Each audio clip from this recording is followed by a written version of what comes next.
we're making great progress, because at the end of the day, the more motorcycles there are, the more used to seeing and being aware of motorcyclists all these motorists become. You know, one less motorcycle on the road is one less truck that's gonna kill you, one less van and SUV that's gonna T-bone you. So every single one that we add is progress, and so that should be the goal. That's the entire reason I started this channel. The entire reason I'm talking is because I want to drive awareness and drive enthusiasm and get more riders on motorcycles overall. What's up, guys? The topic I want to cover today is honestly the most important part of not just motorcycling, but really any hobby, any manufactured good, anything. And it's always going to be new users. New riders. It's the life force, it's the lifeblood of the hobby. I want to cover this from two aspects. Firstly, from new riders. I want to speak to new riders specifically, and I also want to speak to more experienced veteran riders, in particular, how new riders help all of us and, rise all of us and give us more of what we want. Even in the most extreme of cases where you're totally selfish and fuck everyone else, it still helps you to have more people entering the hobby. So let's get rolling, get the video started. When it comes to new riders, I think it's important for us to be positive, to be encouraging, because like it or not, new riders, prospective riders, people who are hoping to get into this hobby are being talked to about it by lots of people and being honestly lied to by lots of people. Being given, wives' tales, myths, negative things, fear, blah, blah, blah. They're already getting all of that stuff. And so I never would encourage lying to new riders, and I don't. But I think it's important to show the positive side, the many positive things we get out of this, just to, on a baseline, counteract all of that fear-mongering they're receiving already.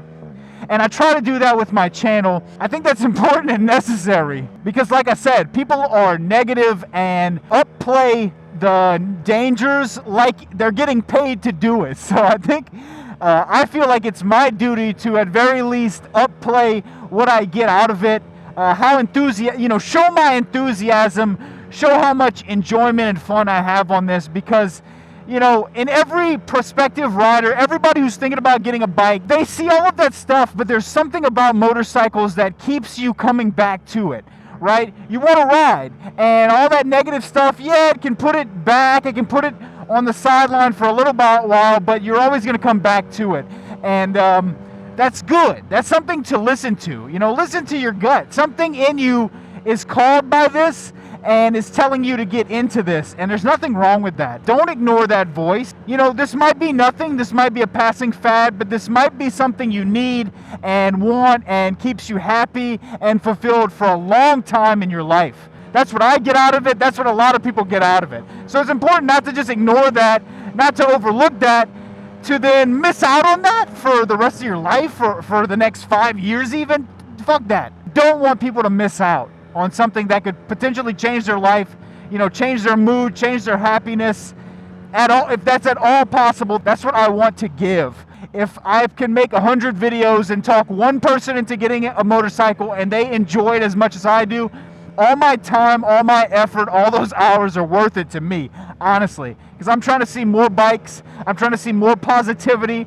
I want to be a positive impact if at all possible. And if I can do that while doing the thing I love, that's a win-win to me. No brainer. And so, if you're thinking about it, if you're on the fence, maybe you really want to get that S1000RR, and you've been wanting to get that bike for 2 years, and 2 years have gone by, and you are still no closer to getting that bike. That is what I don't want, okay? I love that enthusiasm. I want to encourage you to get the bike that speaks to you, that you love.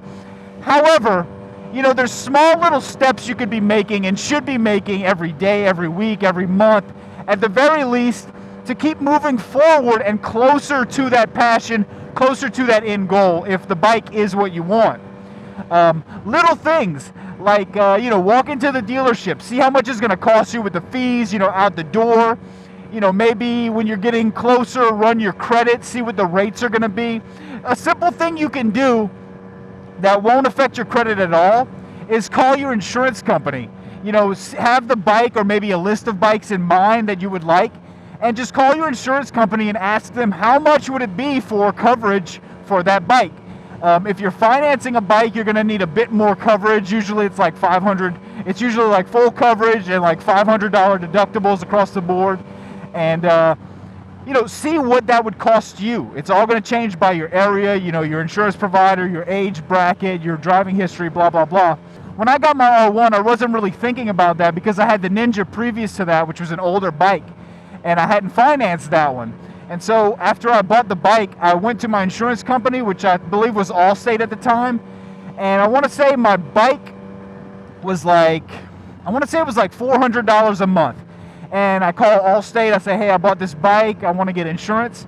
And the insurance was coming out to like over $400 a month. It was like more than the cost of the bike to insure the bike at that time.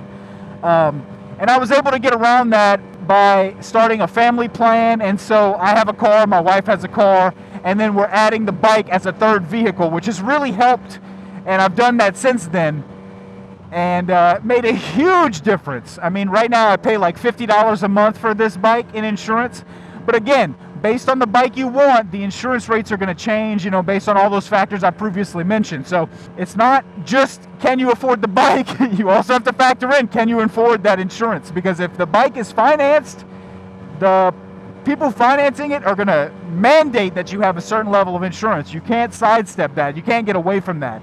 And getting these rates, getting the interest rate for the bike, shopping around, doing your research, test rides, maybe something as simple as getting your MSF. All of these things are moving you forward on your timeline towards your eventual goal, which is getting a motorcycle. You can never do too much research. 1 horsepower, bro, I got 120, pussy. Maybe if they work out, a horse could do like, how much horsepower can a horse do if they like are a really badass horse? Does anyone know? Have horsepower performances increased over the years? I'm interested to know. I bet they did when drugs were legal for horses, but I wonder how it is now. What were we talking about? Moving forward, progressing. That's what we're talking about. And so yeah, don't let 2 years go by. And at a certain point, I always advocate getting the perfect bike for you, doing a perfect amount of research, being tireless in your search for the bike. Never stop until you can find the perfect bike for you that's going to fit like 90% of the occasions and the use case you have. However, in the case where getting your perfect bike is like 2 years away, that's where I would say, especially for a new rider, like it makes so much more sense to spend $2,000, $2,500 and get a bike that works for you now. In certain cases, a Grom. How much is a used Grom? You might be able to get those for $1,500. And then to have a Grom for 2 years while you wait, while you lay the foundation for your eventual perfect bike. You're getting experience, you're experiencing your area, you're meeting people, you're making sure this hobby is for you long term. You know what I'm saying? Because it's a hard pill to swallow, buying an $18,000, $10,000 bike, even in certain cases, if you don't know. And as a new prospective rider, a person just getting into the hobby, you can't know. What's enough? What do you truly want? Is it worth it? And so in that case, I think it's totally fine to, get a Grom, get a Z125, anything, something smaller, something more attainable, something more affordable, so that you can enjoy this whole thing while you're working your way to your next goal. And all of those bikes are going to have more affordable prices, more affordable insurance rates. You're not going to kill yourself. So it's all honestly positive things, even if you can't get the perfect bike for you outright. It's okay. I'd say further on in your motorcycling career, I try to get the most optimal bike to where I'll enjoy it and not need anything else and not have any regrets and not want to replace it very often. But early on, it's okay. It's okay to just buy what you can. And I want to encourage that. At the end of the day, I love this. Motorcyclists love what they're doing. We love this hobby. I want you to enjoy this. I want you to experience this. You deserve it. I believe what I get out of it is worth the price I've paid for my motorcycle over the years, for my different iterations of motorcycles. I believe it will be worth it for you too. I want you guys to experience this. I want you guys to have this joy. And even if that isn't right now, if that isn't tomorrow, make sure you're making your way down a path that will eventually lead to you getting something. Go to the dealership and look at some stuff, guys. I'm not saying make financial mistakes. I'm not saying get into financial ruin and finance a bike for 26% interest, but be on your way to getting something. If that is your goal, work hard on reaching your goals. Don't put it off for too long. That's all I would say. One thing I don't see enough, now I always harp on the fact that I want to see more riders. There needs to be more riders. And I feel like the biggest untapped market is just sitting there, begging to be advertised to, begging to be catered to. And this market could overnight double the number of motorcyclists out there. Do you know what I'm talking about? Do you know what it is? It's women. Women are what we don't see enough of. Very infrequently do I see a woman riding. And if I do, it's, on a Harley following her guy who's on a Harley, which is cool. Nothing wrong with that. But so rarely do I see multiple women in tandem riding by themselves, or a woman at all riding by themselves. What we love about this, all the enjoyment we get, this is a very human experience. This isn't a man's world. This isn't a man's experience. This is a human thing. All humans enjoy this shit.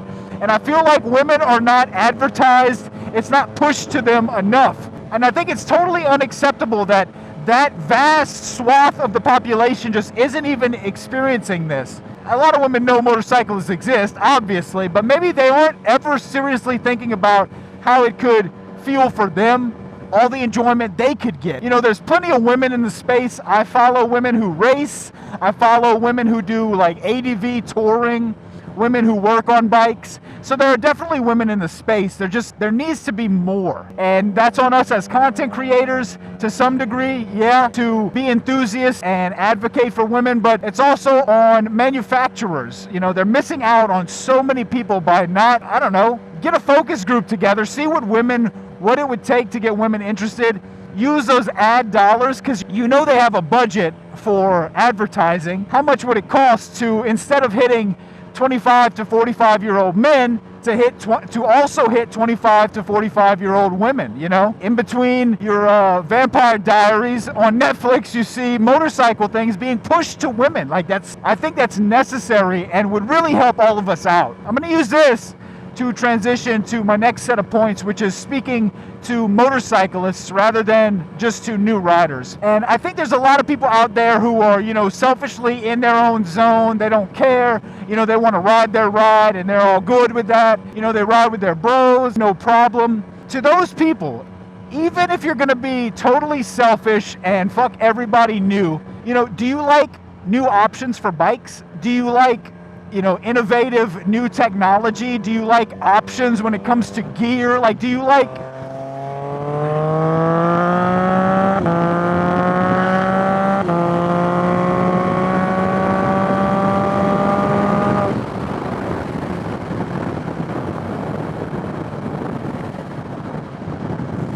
Do you like variety? Because the way to get variety, the way to get dollars flowing into research and development for new products and new bikes is to have more prospective customers coming into the space. Bikers die all the time, bikers age out of it, bikers quit. So we need to be replacing them. And to get more money from these companies, to get more companies interested, to get them to make new products, there has to be the promise of more future customers. Okay? And so even from a completely selfish perspective, you still want new riders to get interested in this. Okay? It helps all of us out. And so, riding with new people, having more people on the streets, more friends that you have stuff in common with that you can go ride with, that's all great.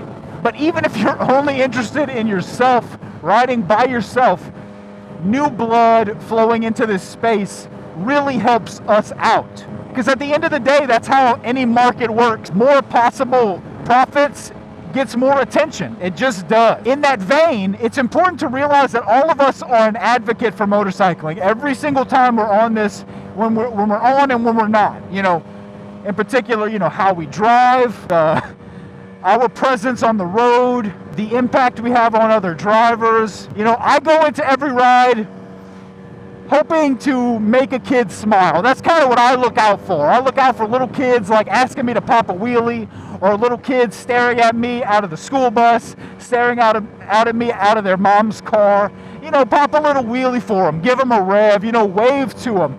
I want to plant that positive seed that, dang, I kind of like that guy, and he's on a motorcycle. Or I would kind of like to be on a motorcycle one day. He looks like he's having a good time.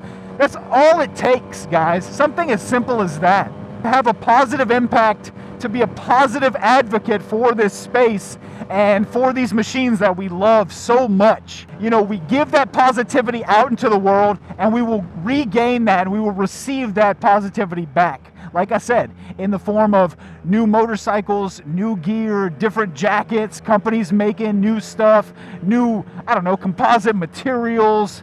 New blood pushes this space forward. You know, like right here. They're trying to kill me, but I'm not gonna be an asshole about it. Something as simple as that. It's easy to get wrapped up in me. You put my life on the line. Now I feel pissed off, and now I want to fight and just do some stupid shit, scream at them. Do you think that's going to put a positive taste in their mouth? Do you think they're going to feel good about motorcyclists in the future? No. And in some cases, you can piss those people off enough to have them actively want to hurt you. Not positive, not good, not what we want. So just try to be a little more forgiving, a little more understanding at all points in time. And if you can at all have a positive impact, you know, stop and help people when they need. Understand not everything's about you. Understand everybody's not out to get you. These things can go a long way for the current and future opinion these people and individuals have of motorcycling. I will say, you know, this time around, coming back to motorcycling, it feels different. I honestly wanted to make a whole video about this. I just haven't. And it feels different to me. I'm getting more waves, more waves from motorcyclists, more waves from just pedestrians, people in cars. People seem to be more aware. I don't know if that's everybody's experience. That's just been my experience. The riders seem cooler. Does that make sense? It's like before, I experienced so much elitism. So many Harley riders like stare you down as you pass by. No wave, no nothing, just an asshole. Just asshole-ish behavior, I guess. I mean, I'm not owed a wave, but it was like I would never get a wave before. And now here in the last like 6 months, I get so many more waves. I get so much positivity. I see people paying attention, people enjoying what I'm doing. Just overall more positivity. In my mind, I thought, you know, maybe the older riders are like dying off. And so people in my age demographic are like taking over the Harley scene. Because that's where I noticed the difference the most is with Harley riders. And I Googled it, and turns out riders are actually getting older. So complete opposite of what I thought. But, you know, the fact remains. I feel like the elitism is dropping. And that's what we need, and that's great. We're making great progress. Because at the end of the day, the more motorcycles there are, the more used to seeing and being aware of motorcyclists all these motorists become. You know, one less motorcycle on the road is one less truck that's going to kill you, one less van and SUV that's going to T-bone you. So every single one that we add is progress, and so that should be the goal. And that is the goal. That's the entire reason I started this channel. The entire reason I'm talking is because I want to drive awareness and drive enthusiasm and get more riders on motorcycles overall. And I feel like we're making progress, even if it's, obviously it's not me making that progress, but progress is being made, and to me it feels great. See what I mean? Watching his blind spot or her blind spot, just cool people, I don't know. Anyway guys, that's the video. I really appreciate every single one of you guys watching. If you see anything in the videos that you would like, I have put links, Amazon affiliate links to my boots, my mirrors, different things, my old helmet, my mics, my cameras, all the things that I use. And if you guys want any of these products, if you can use the affiliate link, it really helps me out and it costs you nothing. So I just wanted to plug that. I really appreciate all you guys watching these videos. I love you. I hope you have a great rest of your day. Get out and ride. Later, y'all.